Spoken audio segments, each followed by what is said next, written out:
teman-teman bisa melakukan sendiri di rumah agar mengetahui bagaimana kualitas tanah di lingkungan masing-masing. Perlakuan apa yang perlu kita lakukan untuk mendapatkan tanah dengan kualitas. Satu, memiliki daya serap atau daya resap yang baik terhadap air, kemudian memiliki daya ikat yang baik terhadap air juga. Karena itu akan berkorelasi terhadap daya serap, daya ikat nutrisi.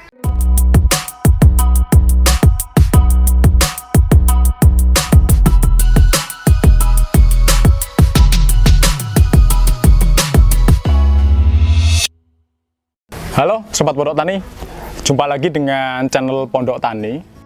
Pada kesempatan kali ini, saya akan berbagi sedikit tips ya bagi teman-teman yang suka berkebun atau mungkin teman-teman petani yang bahkan sudah punya kebun berhektar-hektar kayak gitu.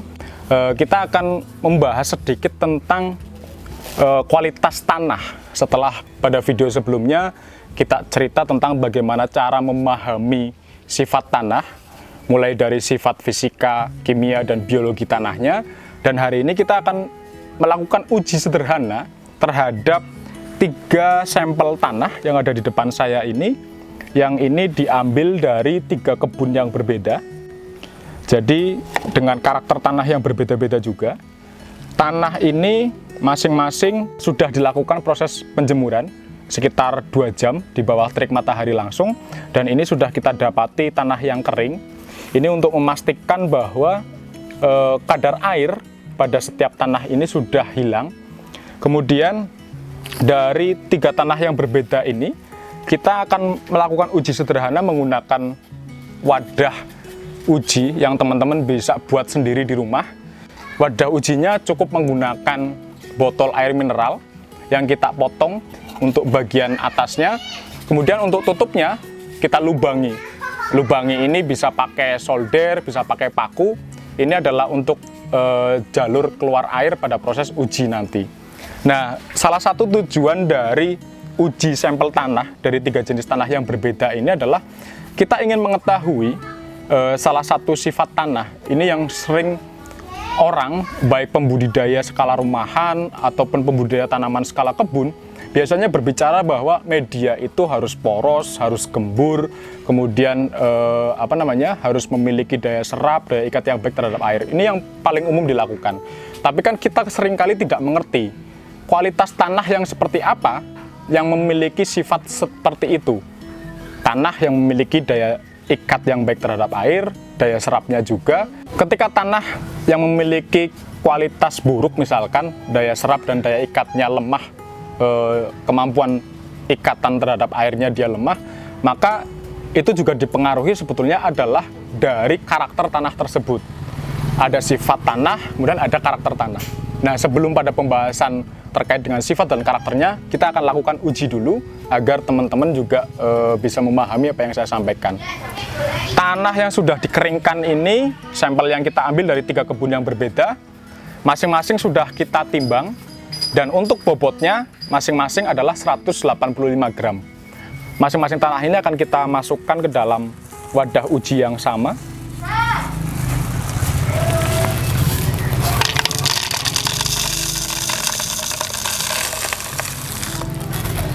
Oke. Ini ya, untuk bagian tutupnya sudah kita lubangi.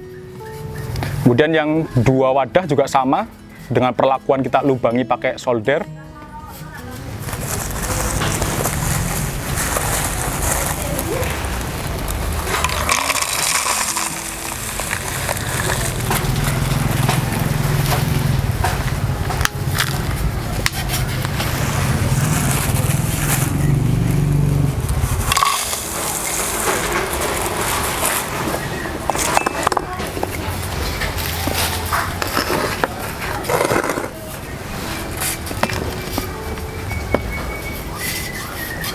Ketiga sampel tanah yang berbeda ini dengan massa jenis yang sama, masing-masing 185 gram, dan dengan perlakuan yang sama kita ambil dari kebun, kemudian kita keringkan dengan penjemuran di bawah terik sinar matahari secara langsung kurang lebih selama 2 jam.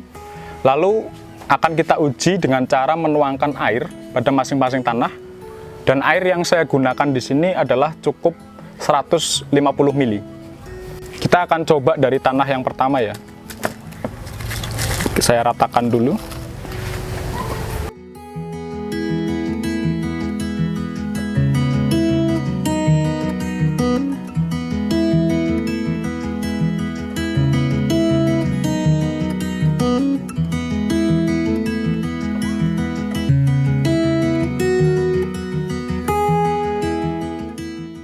Setelah kita tuangkan 150 ml air, kita bisa mengamati bagaimana resapan air yang masuk ke dalam tanah sampai kemudian dia berada pada tutup botol, dan tetesan yang nanti akan menetes kita pakai wadah gelas ini.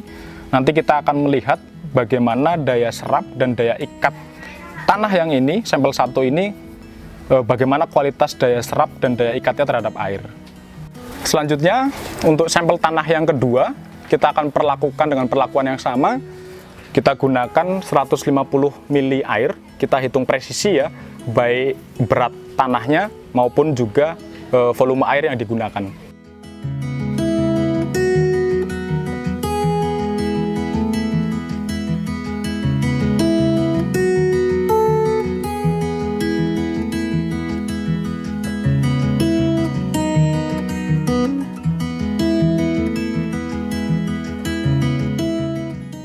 Nah, pada tanah yang kedua ini bisa kita amati bagaimana daya serapnya dia, rembesan air yang turun ke bawah itu dia sangat cepat ya.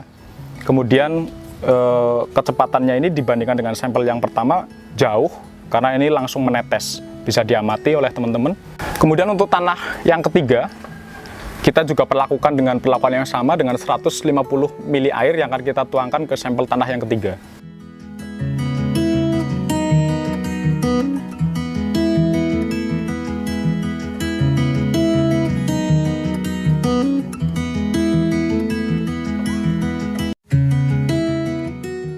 Bisa kita lihat untuk sampel tanah yang ketiga, daya serapnya dia sangat cepat.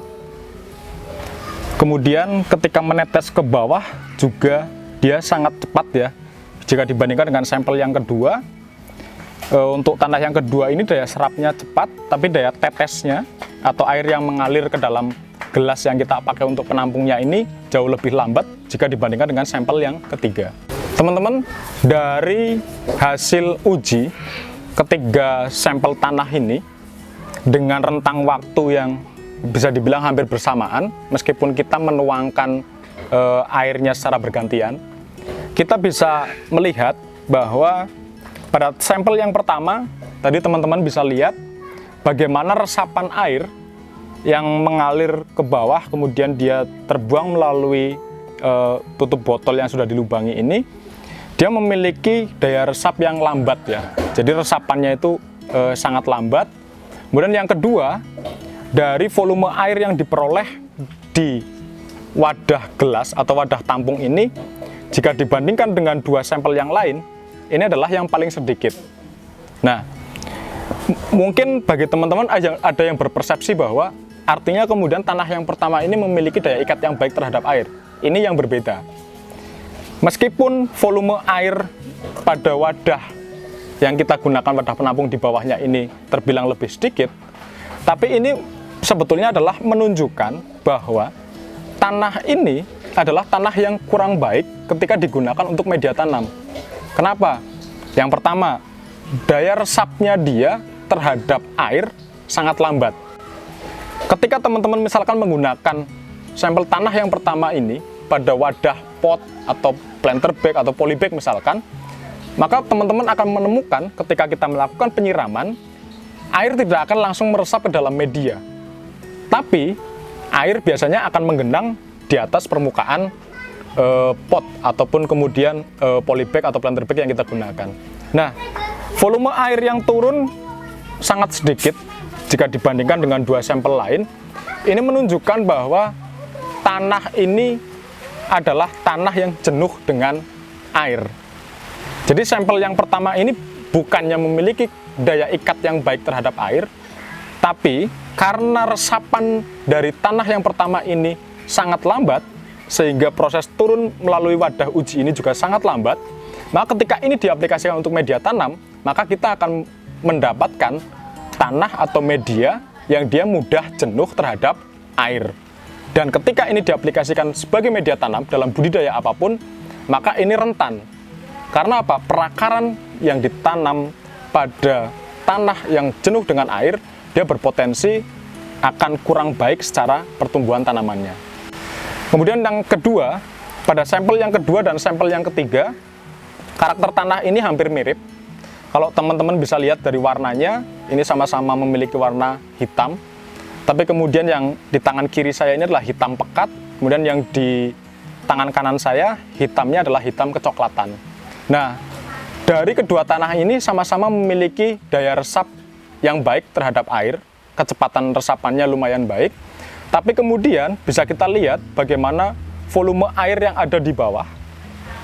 Yang ada di sampel kedua atau di tangan kanan saya ini, volume airnya jauh lebih banyak daripada sampel yang ketiga. Ini membuktikan bahwa tanah pada sampel yang kedua ini, dia memiliki daya resap yang baik terhadap air, tapi memiliki daya ikat yang kurang baik terhadap air. Kemudian tanah yang ketiga, dia memiliki daya resap yang baik terhadap air, daya serapnya, dan juga daya ikat yang baik terhadap air. Nah, apa yang membedakan dari ketiga sifat tanah ini adalah terkait dengan karakter tanah masing-masing. Tanah yang pertama ini bisa dilihat saja dari tekstur, kemudian dari warna. Ini adalah tanah yang kalau saya bilang minim dengan karbon organik atau kemudian minim dengan humus. Kemudian tanah pada sampel kedua ini adalah tanah yang dia memiliki humus yang lumayan.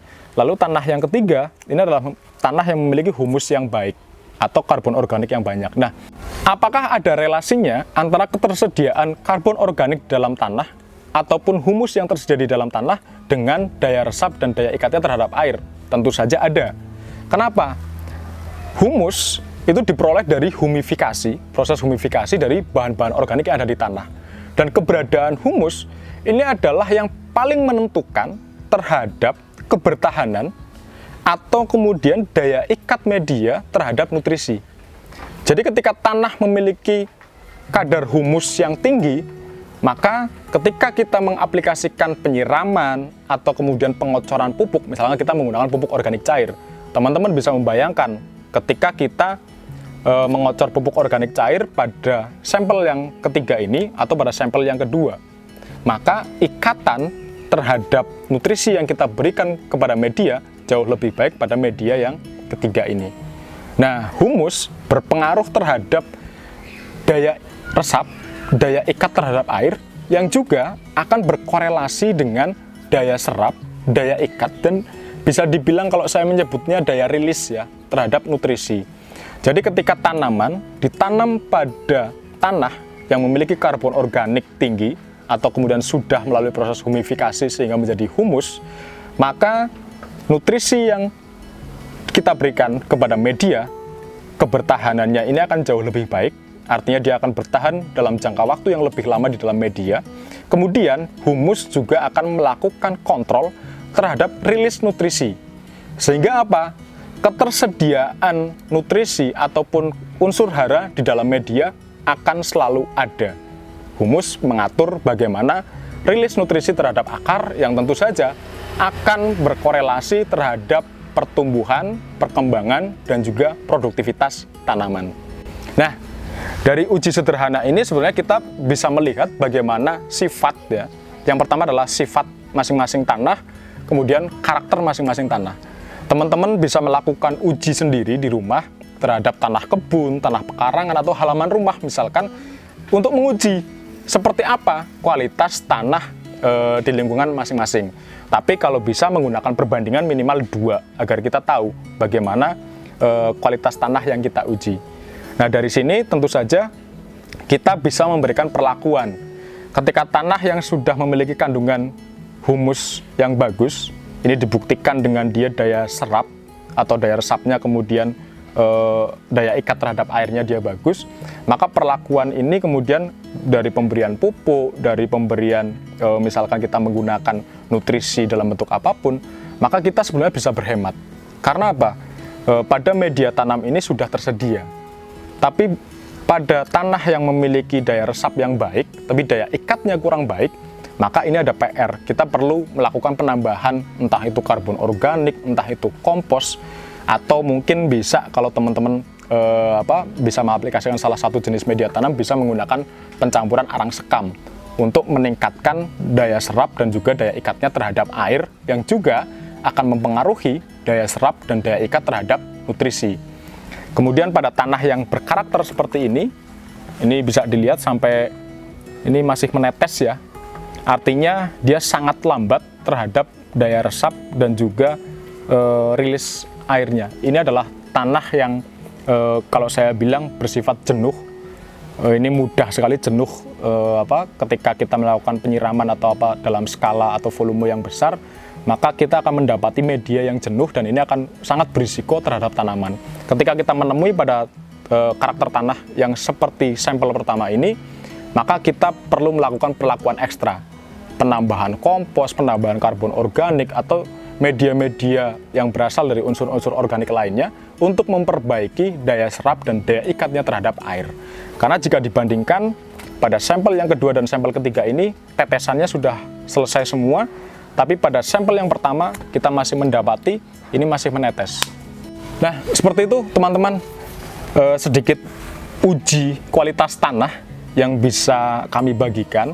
Ini adalah uji sederhana dengan alat sederhana juga, teman-teman bisa melakukan sendiri di rumah agar mengetahui bagaimana kualitas tanah di lingkungan masing-masing. Perlakuan apa yang perlu kita lakukan untuk mendapatkan tanah dengan kualitas. Satu, memiliki daya serap atau daya resap yang baik terhadap air, kemudian memiliki daya ikat yang baik terhadap air juga. Karena itu akan berkorelasi terhadap daya serap, daya ikat nutrisi. Nah, biasanya sifat dan karakter tanah yang berbeda-beda ini dipengaruhi oleh kandungan humus, ataupun ketika belum menjadi humus masih dalam bentuk karbon organik yang berbeda-beda dari masing-masing media tanam atau masing-masing tanah. Seperti itu, semoga bermanfaat. Kita jumpa lagi pada video berikutnya. Salam.